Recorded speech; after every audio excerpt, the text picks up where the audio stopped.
Forces of the Gentiles. While women bring forth the forces of the Gentiles, therefore the gates shall be open continually, they shall not be shut day or night. The man may bring into thee the forces of the Gentiles, that the kings may be brought. That might not be in itself convincing enough for some people. As a matter of fact, none of this might be convincing enough for some people. They just seek destruction.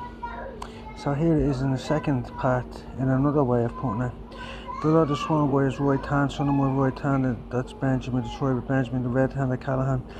Oh, by the way, yeah, back here on that page, this is talking about the islands and the race of Ador, the flux of Kadesh, together unto the realms of Nebo, to minister unto thee, just to come and to set before an altar, and I will glorify the house of thy glory. Who are these that fly in the clouds, angels, and as doves in the windows? Surely the oils shall wait for me. Right now I'm going back to this page, because it says that you have to make everything, you have to find it twice. Now the Gentiles is the Celtiles, the Gaels, the Geltiles, whatever you want to call them. There, yeah.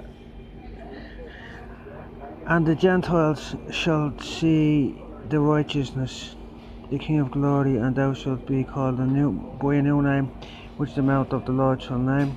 Thou shalt also be a crown of glory in the hand of the Lord, and a royal dediment into the hand of God.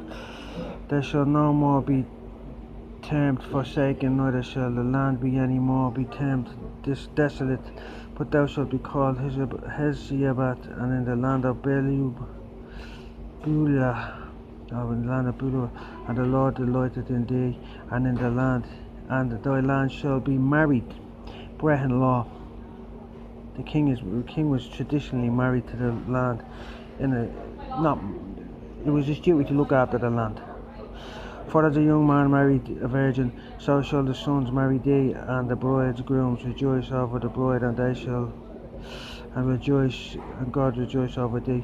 I have sent a watchman upon the walls of Jerusalem, which shall never behold their peace day or night. Ye that make mention of the Lord keep not silent, and give him no rest till he establishes, till he make Jerusalem a praise on the earth. Now here's the bit, right? The Lord has sworn by his right hand, son of my right hand, the red hand of Callahan, Benjamin, the tribe of Benjamin, in my right hand are pleasures forever, by the arm of his strength. Surely I will no more give thee corn to be meat for thy inheritance to thine enemies, and the sons of the stranger shall not drink thy wine, for the which thou hast laboured, but that they have gathered it shall eat it and praise the Lord, and they shall have brought it together, shall drink it in the courts of holiness. Now here's where we go. Go through the gates. The gates are the women. Go through. Prepare ye the way of the people. Cast up in the highway. Come up inside them. Gather out the stones. Get your stones out. Get your nuts out. Get your balls out. So gather up your stones. Lift up the standards for the people. Now the standards for the people, when we wore kilts, you could tell whose family you were from by the kilt. You could read that. Aztecs or Incas and all had some sort of string writing, but we could tell with kilts. If you were married to one tribe was a Callahan and one tribe was a Bone, you'd have a certain kilt to tell which tribe you were affiliated to. So I lift up the standard, I'd probably have like a harp or something on it. So lift up the standards of thy people. Lift up the standards for the people. So this is God talking about lifting up. Behold, the Lord hath proclaimed unto thee the end of the world. So this is this time now, the end of the world. Say ye to the daughter of Zion, behold, the salvation cometh. Behold, the reward is within him, and his work before him. And they shall call them the holy people, the redeemed of the Lord. And thou shalt be called, sought out, a city not forsaken. There you go.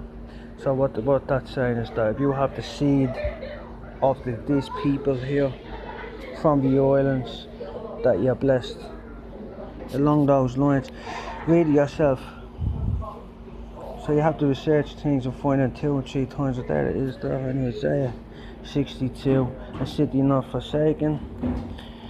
And there you have in Isaiah 60, the vast riches of Israel, and the nation that will not And for the nation and the kingdoms that will not serve thee shall perish, yea, those nations shall be utterly destroyed. So the people that destroyed all this way of knowledge, these teachings and the truth in the Bible, and said that we don't go by the Old Testament anymore, are the people that didn't want you to have pleasures forever. They didn't want you to be in God's good state. They didn't want you to breed the forces of the Gentiles, to drive back the heathen and to bring the sheep to the fold of the Father.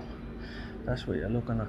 So you have to read the Old Testament. More important, you have to understand, you have to comprehend and understand. So you have to listen to people who's out there studying it and wants to tell you to look at it that way.